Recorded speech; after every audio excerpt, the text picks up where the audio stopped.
Hi sir, if ever man po may SRI, kung guidelines po last year ang pagbabasihan, meron po bang prorated ang mga resigned or retired effective July 19? Ang sagot natin dyan ay wala. No?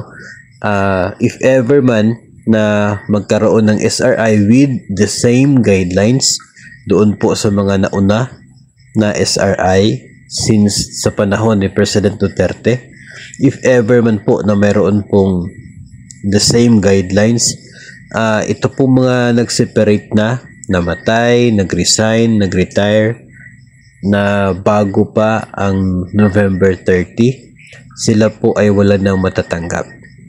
Kasi doon po sa guidelines ng SRI sa mga nagdaang taon, even sa simula po no, ng SRI, hanggang noong last year, 2023, ang lagi pong requirement ay dapat 4 months, at least 4 months in service as of November 30. Tapos dapat po ay still in the service as of November 30 para buo ang SRI at makatanggap po. No?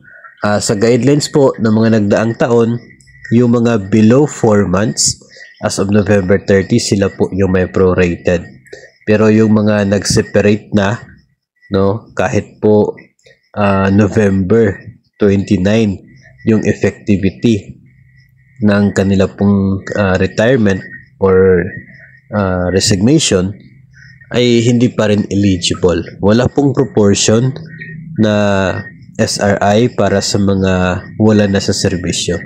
No, service recognition incentive yung pangalan niya, kaya yung mga wala na sa service ay hindi na po nire-recognize sa incentive na kung tawagin ay SRI. So yun po ay kung ating pagbabasihan yung mga nagdaang taon. Malaki naman talaga yung chance, no, na ganun pa rin yung nilalaman ng bagong guidelines if ever na mayroon po. Yung nakikita po natin in the past years, binabago lamang yung taon, no? Yung ibang laman ay ganun pa rin, and yung funding source din ay nagbago minsan. So, yun po yung ating abangan kung magkakaroon po ng bagong guidelines, kung mayroon pong SRI at kung mayroon pong bagong guidelines, titignan po natin yan. Kasi yun naman po yung masusunod, hindi na po yung mga nagdaang taon.